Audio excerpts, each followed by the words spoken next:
Alright, rude boys, we got a pandemic out here today, and I'm going to try to show you how to make some sweet filters for your PBF gas mask so you can survive the coronavirus. This is actually just for the 6 of you on this planet that actually have this very specific problem, and then for the other 2 people willing to wear this thing out in public. As for the rest of you, you can stay for the ride. Now what I got here is a PBF gas mask, and I got it well cheap off what I like to call my secret weapon. It's Etsy. I get my gas masks, end of the world shit, survival gear, and when I'm chilling in the bunker, I'm gonna be like, nah baby, I picked up some nice anniversary gifts while I was doing that, some custom ice, so in the long term, I get woman insurance too. Thanks, Etsy. You like it? Yeah. My point being, I need a really sweet gas mask so I can go and play stalker in real life out in my neighborhood while this stuff is going on. But there's a cheeky breaky little problem going on, and that's the cheek filters. This mask uses too. Hold up, I know there's a lot of hate on my boy cheek filters. I know they're not as good as the 40mm, and that was my idea too, until I realized it's a little hard to buy these things during a pandemic. And hell if I'm gonna spend 90 bucks on a filter. I'll show you guys how to make canister filters later on, but that's for another day. And also, the filters that came with this mask seem to have asbestos, although nobody can decide whether they do. I don't want to survive this whole coronavirus shit just to get mesothelioma. Attention mesothelioma victims. If you or a loved one has mesothelioma and it's... Damn commercials. Anyway, well, what's a spick to do but make his own? That's where we're at now, and I'm gonna try to make some cheek filters for this mask. If you want, you can probably use whatever fuck shit I do here to make your own. Now, I ain't no scientist, but I don't think there's too much to a filter for a gas mask. I'm just trying to stop coronavirus and tear gas, not nuclear war. I'll do that later. Please execute him! First thing we gotta do is get some research going, see how things work. Let's go to my favorite guy for gas mask know-how. Alright, here we are. We're gonna check out a real boy. He's the most dangerous man to ever touch British soil. Weapons and Stuff 93.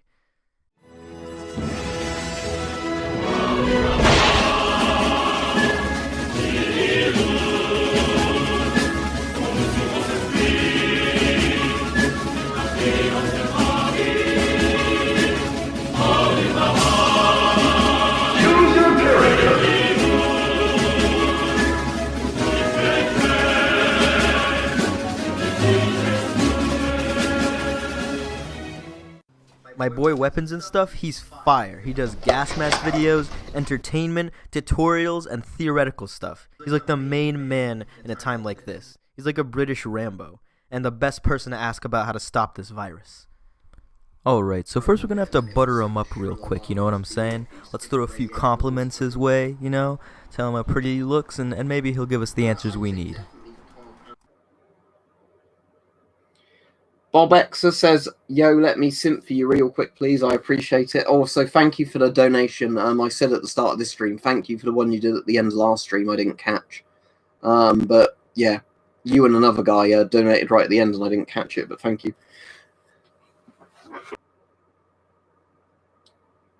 Bob X says, thank you very much. He said, so you busy like a bee or sexy like a stick?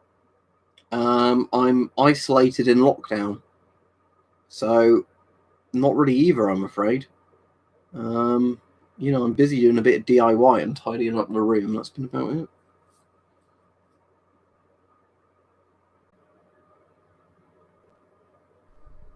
How much do I gotta pay for a kiss on the lips? I don't think you can get one, Bob, because you're behind a monitor, but I appreciate it anyway. God damn it, I really need to know how to make this thing. Let's see. Oh wait, here's some videos showing a GP5 filter opening. Alright, so that looks pretty straightforward. Just looks like some filter. Grab that off Amazon, charcoal activado, also Amazon, and a bit of some stuff to hold it together. Now, if my research is correct, it looks like the activated charcoal does something called adsorption, where it basically makes whatever toxins and floaty shit around stick to it because of its little pores. So after a trip to the Home Depot and a little shopping on Amazon, I finally got my stuff. But now I gotta make something to hold it together. A lot of people have been saying I should draw a sketch of what I'm making before I start, so I have a plan. So I made this sketch of what it would look like, but honestly, I don't really see the appeal of this. So now, the issue I'm having here is this is gonna be the first thing I've ever made where weight kinda matters. My boys have always been on the heavier side, so this might be a bit of a challenge. Now, at first, I got this little circle going out of a steel tube and some more steel connecting it. I wrapped it around with some cloth, some charcoal in the middle, and filters on both sides. And to my surprise, it worked. When I put it in the mask, it held pressure, and there was nothing black getting in my mouth. Although it wasn't really a legitimate test yet, because I didn't feel like torturing myself just yet. My girlfriend was on her way, and the last thing I wanted her coming home to was me being an idiot and covering the house in tear gas. Nah, I'd rather do that when she's here because I need the adult supervision. Since then, I've also had another small issue with the mask. It's a little too small for me, and instead of attempting broken Russian to get a return, I heard you could just widen them out a little bit with heat, and I tried a couple things. Using a hairdryer, using a radio, using a bowl, and also just wearing it for a while. But the thing that actually ended up working was putting the mask over a metal bowl and boiling it. It left the rubber feeling a little thin, but at least now it kind of fits. Wait, nope, don't do that. That actually stretched the rubber out, and it really thinned it out. So the issue now is it's too thin. I would only recommend this if the mask is very undersized and you don't mind having a semi-non-working PBF. What I'd actually recommend is just wearing it. The thing might be uncomfortable, but if you wear it long enough, it kind of just stretches and conforms to your face. Anyway, here's a couple little tips about the mask. You can also use some scissors like these to open up the little holes and fit the buttons inside without too much frustration. But honestly, after a little bit of fiddling, you don't really need it. I find that I can put on the filters in less than a minute now, and all you really gotta do is put your thumb under it and then stretch the buttons around it.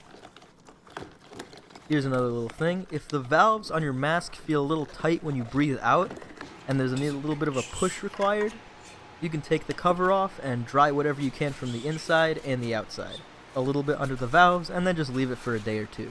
Normally it does this because there's a little bit of moisture in there and it creates a suction effect. The first metal one technically fit and technically worked, but in the same way pulling out technically works until it doesn't, and now there's a leaking jelly donut in front of you. Did you just come inside me? No. Well, yes. The next ones I ended up making were out of aluminum. The first steel ones were a good start, but they were way too heavy, and they still needed a steel plate attached to them, so having that attached to my face all day would have really weighed me down. And that being said, I only ever made one. So the aluminum ones were a lot lighter, but they came out a little deformed. Also, my measuring method was proving to be problematic once again. And the two big bolts sticking into your face from the sides was also not the most comfortable thing. So far, no bueno. Anyways, I got more aluminum and went to work. These were the first mini filters, pretty symmetrical, a bit smaller than normal EO19s, but they didn't really shake or move around when they were inside the mask. So far with the new ones, great success. And since this isn't a gun and can't hurt anyone except the wearer, I can show you exactly what I did to make it. So I would measure each one about 14 inches and then cut around them. Then I'd use that steel kind of outline filter kind of thing that I made and just bend around it, and then bent the rest using a vise. As soon as I got it all the way around, I made them touch tips, and I relived my little brazing nightmare once again. The only thing I needed to braze were the tips, so I didn't need to braze the top at all, because the bolts were going to hold it together either way. I also got a wider piece of aluminum, so I could have the big hole in the middle and the two holes on the side. And I also made them a little forward facing so that they could face away from your cheeks and not stab you constantly. After I traced the outline of the aluminum ring on some flat steel, very, very thin stuff, and then I cut it out with an angle grinder, put it on the other grinder, the bench grinder, to grind everything out and make it nice and smooth. And then I got the wider piece of aluminum that was stuck on top, cut off the edges as much as I could, and then grinded it till it was flush. A lot of sanding later, make sure there's nothing sharp in there, and then you're pretty much good to go. I make some holes with my hole punch, although the one that's on the wider aluminum on either side, put those a little further to one side so they don't really touch your face. This means that the filters now have a direction they need to go in. After this, I got a PVC pipe and drilled a hole near the edge of it just big enough for a cotter pin. Drilled the hole in the aluminum with this thingy, and then stuck it in there and held it together with some invisible Gorilla Glue. Also, just remember to grind off the bolts as much as you can, pretty much down to the hex nut, and sand so there's no sharp bits.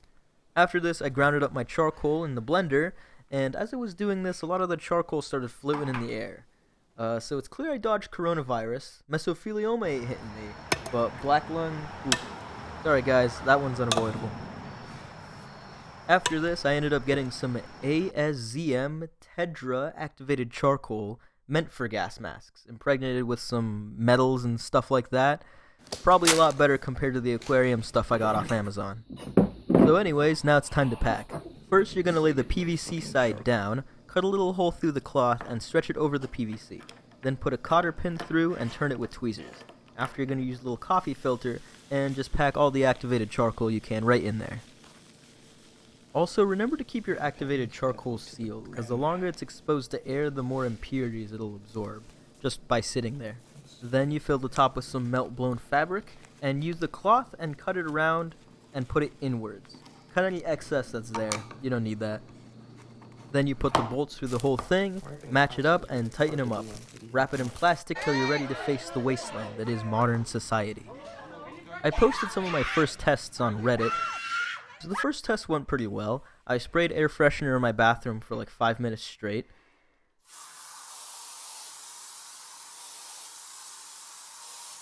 That poor spray bottle. That poor bathroom.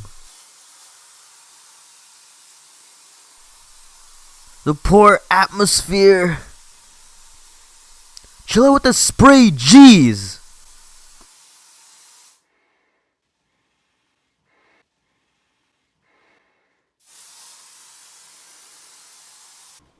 I also tested it with banana oil, but unfortunately I could smell a tiny bit. So I was gonna have to try the new design. These filters were the old ones. So since then I've made some new filters with the new modifications and whatnot. This was with the aquarium charcoal and all that jazz. Alright, now I'll test them with the new filters. Nope, I don't smell any banana oil. Anyways, time to do a real test. I'm done with these little pussy tests. Okay, so we're out here by the shed, so please bear with any gunfire you hear in the background. I'll be going inside with the filters and see if the tear gas gets through. If I come out screaming, it means they're not working. Actually, I'll take my mask off anyways to show you that it is tear gas, so I'll probably be screaming anyways. Okay. See you inside. Let's try it out a little.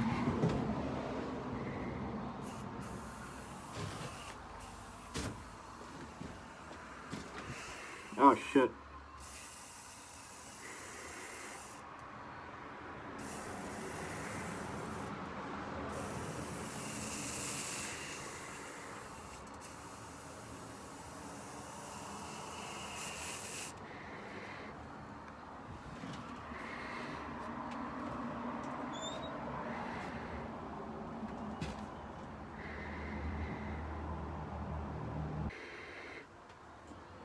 There's very little getting in, but it's not that bad. I can definitely feel some in the bottom of my throat. But I'm okay. I used most of the grenade.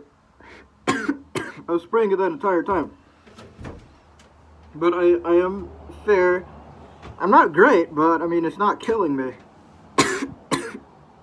Although it seems like it.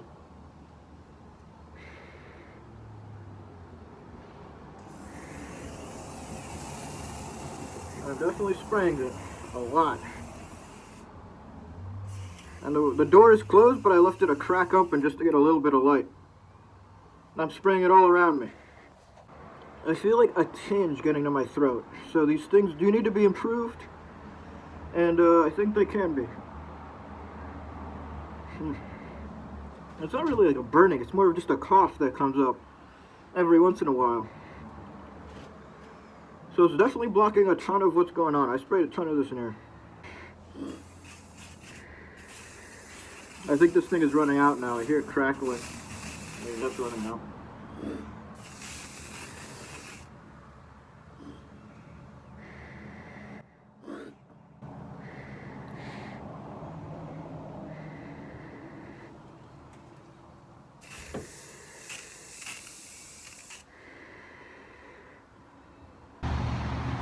I'm gonna try to go in there and smell it. So, I ended up lasting about 7-8 minutes in the gas. So it looks like a pretty good success.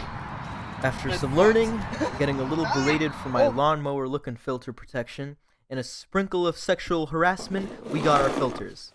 Would I ever sell these things? I don't know. They're pretty expensive and time consuming to make on a large scale, whatever the fuck these are. Eventually, I do want to connect these filters to hoses and have like some dual back canister filters for like actual Chernobyl type shit. But for now, I got the 2 other filters for my girlfriend, and we can go out and scare the populace. For any of you wondering, I do actually wear this thing in public. Some of the people like to stare, children run away, but it's all in a day's work. Unfortunately, I'm not allowed to wear it at my job though. Besides that, it's good enough to keep me and my Paul Harrell body pillow safe.